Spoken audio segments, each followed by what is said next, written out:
Mark, first question here on 2. Kyle Mark Schwartz, ESPN. After the game, Steph Curry referred to the box and one that you guys played as a janky defense. What did you think of the janky defense that you guys played? How did it work? Sometimes when your coach draws something up, you just kind of go with it. It is what it is. Like, it's I don't know. It's one of the things where, coach says, this is what we're going to do, and we just did it. And, I didn't look at it as anything but, like, what coach said to do. And I don't know if it worked or not. I don't know the numbers or whatever it was, but it was innovative. Like, first time a team probably ever played boxing in the NBA ever. So you give Nick Nurse credit for that. So, but I guess you can call it janky. Mark, far right. Michael, far right. Kyle, Michael Grange here from Sportsnet. I think you've touched on this a little bit before with Nick, or about Nick, but it takes a certain amount of conviction, I guess, to, fourth quarter of a finals game to drop a defense that no one ever seems to have used in the NBA, and obviously you've never practiced. Maybe a little bit what it says about Nick. Never practiced that ever. I don't think I've ever ran boxing one in my life, I'm going to be honest with you. What did he tell you needed to do? Like, literally, he drew Fred FV. He said, this is Steph. You have Steph. He put me, Kawhi, Pascal, and Mark on the board and spots and said, stand there. So, it was just like, play defense. And listen, I don't make too much of it because, it is what it is with our head coach. He wanted us to do that, and that's what we did. And, you can always say this about it or that about it. You can laugh at it. You could clown it. It is what it is. Like, so it's just like playing zone. And, when the zone first got introduced in the NBA, guys were like, zone. But it was just like a zone. But, do you kind of respect the fact that he's willing to do things that are not whatever else does? Nothing Nick does surprises me now on the basketball, like on the court. As a coach, it doesn't surprise me. That one kind of caught me off guard, but yeah, it was innovative. Thank you. Cameron Buford, LA News Observer. Just to follow up on that, he did say he kind of consulted with you guys, and my question is, has he consulted on you guys often during the season on various strategies to kind of play your opponents? Yeah, Nick is very player friendly. He's very he'll access this or that, and he'll say, are you guys comfortable with doing this, or what do you think about this or that? And a lot of the times the situations that he puts us in are to be successful. He's done a good job of, this year letting Pascal play kind of point forward games and, putting out different type of offenses and schemes and, defensive schemes. And, he's been really good.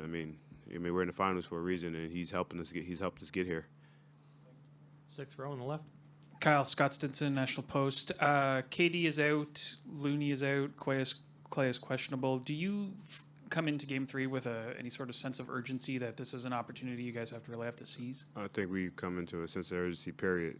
No matter, the situation, we want to win as many games. We want to be the first to 4. And every game is an urgent game. You're in the NBA Finals, so it doesn't matter. They still got professional basketball players down there, and they're really talented basketball players. So you still got to be ready to go out there and play your butt off and play hard. Any other questions for Kyle? Michael?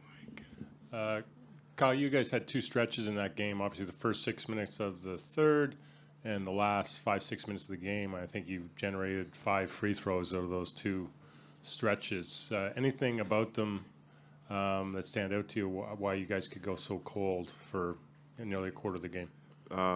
Just didn't play aggressive. We didn't play with enough pace. We watched the film and saw things that we wish we had back. And those, first 3 minutes of the third quarter, we wish we'd had back. We got a couple shots that we missed.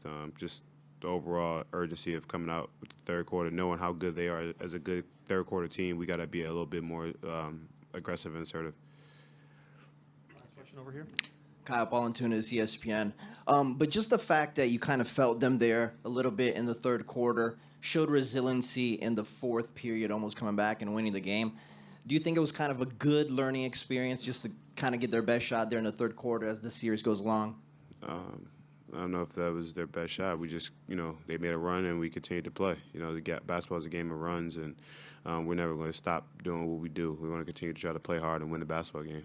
As that's unfolding, like that third period run, just knowing that they've done that to other teams, you guys missed some open shots. Does that mentally affect you a little bit as you go through that period there? No. We still had a chance to win the game at the end of the game. We just kept playing and kept working. Mark, first question here in the front. Kawhi, Mark Schwartz, ESPN. Can you explain what it was like when Nick proposed the box and one to you guys for the first time in the timeout, and how you guys embraced that new way to go and how it worked?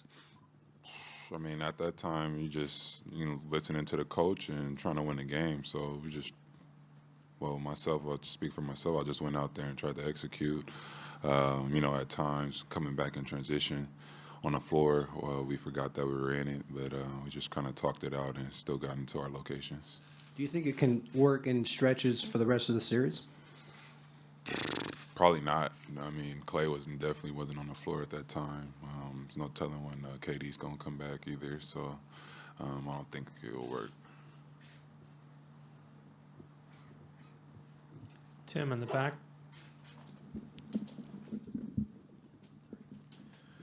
Kawhi, Tim Reynolds from the AP. You undoubtedly are aware that there was a suit filed yesterday against Nike. I know you probably can't talk about specifics of it, but were you comfortable with that being filed during the finals? And how do you have this amazing knack for seeming like to always being able to block out distraction. How do you develop such a knack? I mean, it happened a long time ago. It's probably you guys are just finding out, but it's not a big worry of mine. Like, I've been know about it. Michael, back right. Kawhi, what does it say about your head coach that he's willing to try, an unusual defense in the fourth quarter of a finals game? And can you think of some other examples this year where he's maybe done something a little surprising strategically? I mean, I guess, a guy that thinks outside the box. He coached at a lot of different levels, seen a lot of different games. Now coached a lot of NBA games. So, I mean, I really can't remember right now, just on the spot of what he has done. But, that's just how he is.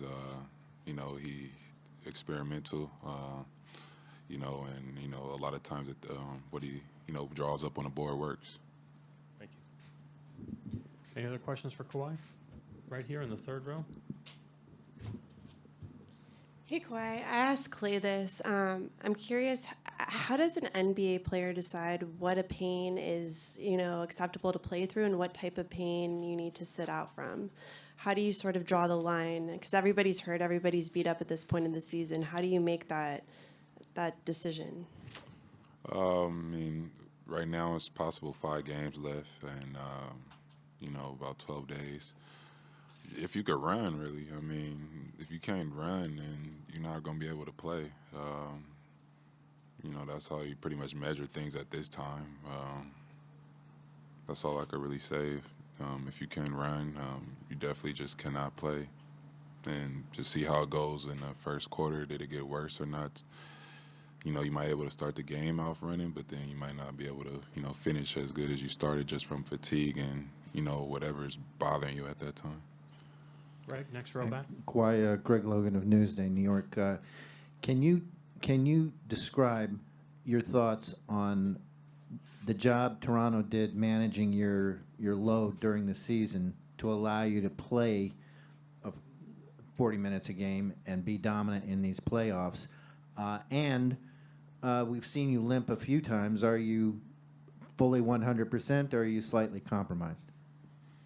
100%. I'm on the floor. I mean, there's no excuses. Everybody knows everyone's banged or bruised up at this moment. Pretty much you heard it before. Coming in the season, wasn't, feeling healthy. Still was, trying to get back to my old self. I mean, they seen that, they felt that, seen pictures of, of my body, and we pretty much just laid out the schedule and went from there. Just pretty much, like I said, laid out a schedule, win game by game, see that things get worse or get better, and then just try to keep attacking each day. Last two questions. Paul over there, and then over here. Hi, Kawhi. Paul Flannery over here on your right. To follow up on a question that was asked earlier from Tim, how are you able to sort of process and block out distractions in the course of a game? And is that something that you worked on over the course of your career, or is that just just your personality, do you think? I mean, I think it just comes natural just by, all NBA players, you know what I mean? It's just so much distractions from you playing in high school to college and, becoming a pro. So it's probably just pretty much second nature at this point. And like I said, I know about this, way before even playoffs started. So it's nothing new to me. So the Warriors changed the matchup in the game 2, second half. Clay was on you. How much did you enjoy the challenge? I mean, it's fun. I've been knowing Clay for a long time, just living in California. And, I just go out and play still, you know what I mean? I'm not just playing against him at the moment. They switch a lot. They're a great defensive team, and just try to, take the challenge. Last one, next row back. Hey, Kawhi, Trista Crick, USA Today. I was talking to Boogie earlier just about his rehab process through his injuries. He's obviously been on multiple teams. How much variance is there from team to team in terms of what the training staff is like and the types of treatment that you receive? It's just like meeting anybody, walking outside or whatever person you're talking to. Everyone's different. They're going to see the world different, life different, and that's pretty much how it is. For going from, one place to another, it's totally different people. Doug, first question in the back center. Hey, Nick, Doug Smith, the Toronto Star. The other day you talked about your team needs to score more to get in these games. And do you have to change the way you play, like call more sets for that to happen? Or how do you generate that kind of situation given the way you normally play? Yeah, I mean, we're trying to play as normally as we can, Doug. I think it's always a game of rhythm a little bit, and you got to watch what's happening. We've got, as you know, we talk a lot about our shot spectrum, the shots we're trying to get. We got to get a certain amount of paint touches. We got to get the ball side to side. Those are things you just got to keep an eye on. I think we just had some lulls in those 3 areas in Game 2. Scott here in the front. Scott Osler, San Francisco Chronicle. Nick, right here. You coach in the D League or G League, whatever it was called then. Could you give us a sense of what that's like coaching there, and also how that has become a legitimate springboard for this league? Because like the Warriors have a couple guys that. Yeah. The biggest thing I always say is getting the head coaching experience. And the interesting thing about the G League is that, one of the things about being a head coach is you got to, get up in front of the team and run the team, right? But you're trying to always, as a coach, develop chemistry, define roles, get guys to play their butts off. And in the D League, you got so much change or, in personnel, guys coming and going, that you end up having to do that probably much more than you would at this level or most levels, where you got your team kind of from start to finish. And you can, once you get those roles developed or some chemistry built, that kind of goes to the end of the year, but you're kind of always getting that disrupted in the D League. So I thought it's a good chance to work at those skills maybe more than you would any place else in the world. And the other thing I always say, everybody that's been in the D League's a little better off for it. It's a really great place and really great people, and players just, man, they play hard, and really enjoyed my time there. Tim in the back row. Nick, all the way in the back. Tim Reynolds with the AP. I'm sure you heard that Kawhi filed suit against Nike yesterday, and I know their disagreement has gone on for a while, obviously. Speaking broadly, not about that specifically, but broadly, how have you guys learned to manage noise? I mean, you've had it from day one, is he staying, is he going, all those things, and all the other things that go on from day one to a finals game 3. How has this team learned to manage noise and things of that nature when it just seems like it never stops these days? Well,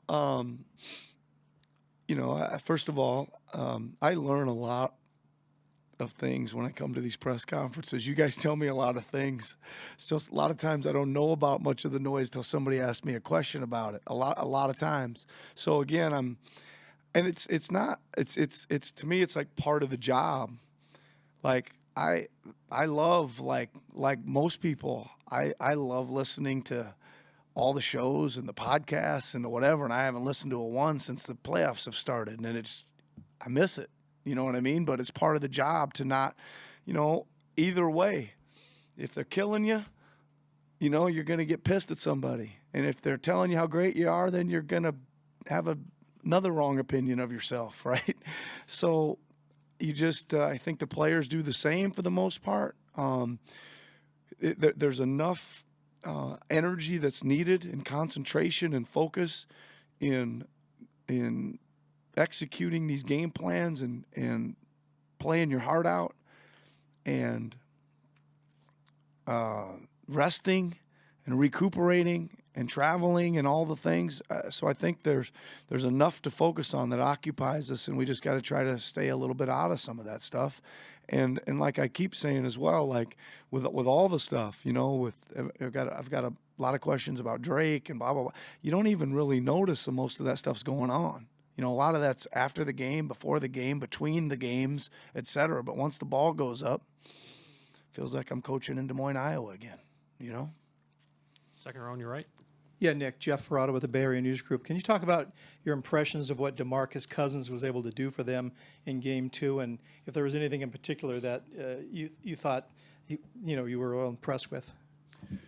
Yeah, I mean, he obviously came out with a certain game plan against Gasol, right? The first possession of the game, he went out and damn near tackled him, right? And then the ball went out of bounds, and he clobbered him again on the way out of bounds. So he was obviously going to go out there and try to physically intimidate him.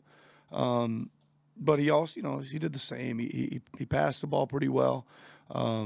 He was a big presence in there. I thought he hit a big three. We didn't close out to him quite hard enough. We were there, but it wasn't good enough, and he made it. Kind of kept things ticking over. I think when we were up maybe 10, and he cut it to 7 or something like that in the first half. But no, he played great, and I figured he's an all-star player. He's got tons of talent. He's a big body. I figured as the series goes on and he gets the timing back and the thing, he'll keep playing better. Michael, towards the back right. Nick, Michael Grange from Sportsnet. Can you just maybe walk us through your decision to go box and one with Fred against Steph at the end of the fourth quarter, or the last half of the fourth quarter, and maybe some of your thinking about being willing to try kind of unusual things in a very, in the spotlight? Well, we were having trouble getting our defense set up. We were having trouble at the basket a little bit. And we were having trouble with the rhythm of the game there. And usually, you use like any zone, so it's a type of zone. That's what you're using zone for a lot. You and I have talked about this before. We played some zone during the regular season, and you usually do it to when the game's funky and there's a bad rhythm, and maybe you can change it, right? Just by slowing them down or stopping some of their cutting or whatever. And it seemed to protect the rim better for us and stop some of their cutting. And it was good. I don't know. I was just trying to come up with something to stop them. I think Steve Kerr was here and saying he'd never seen it in the NBA before. And, he said someone threw one at him when he was in grade 9. So he was very proud about that. Yeah, no, everybody's making fun of me for it, right? but that's sort of the point. I'm sure you were probably subject to a box of one in Carroll one time, I'm sure. No, I was never that kind of player, but right. Go on. But the point is like your team hadn't practiced that, I'm guessing. And, did you just come up with it on the spur of the moment, like at a timeout, and then again to have the faith to roll something out there that in that circumstance? Well, in all those things, first of all, your players have to have some faith in it, right? And I got a sense from them that they were good with it. in the timeout. You know, I was like, hey, I'm thinking about going boxing one. What do you guys think? And they were like, well, what does that look like? And I drew the box up and who would be where. Not. They just wanted, and they kind of liked the looks of, Mark and Kawhi being down and, Kyle up and Fred chasing, and they were and Kyle was kind of the one that said, yeah, man, that'll work. Let's go. And that kind of lets you, I don't know, let you share the responsibility a little bit, and we're all on the same page, and we leave the huddle, and we're all good with it. So that helps. Over here. Trista Crick, USA Today. Coach, you and I spoke after game one just about plans to still run the offense through Mark. Obviously, Coach Kerr wanted to stop you from doing that. What specifically did inserting Boogie into the lineup do to sort of neutralize Mark? Well, I think again, like I mentioned, they tried to get up and rough him up and play him, with some pressure out there on the perimeter. Mark had some really good looks too. I mean, it wasn't like he had some in the quarter from hell, the third quarter that we had there. He had like 3 or 4 of the really good looks there. One from about 8 feet, one from about 10 feet, and then one was a wide open 3. So. He did do a good job though, pressuring him, and Mark will be the first one to say that he didn't have as good a game as he would have liked to have.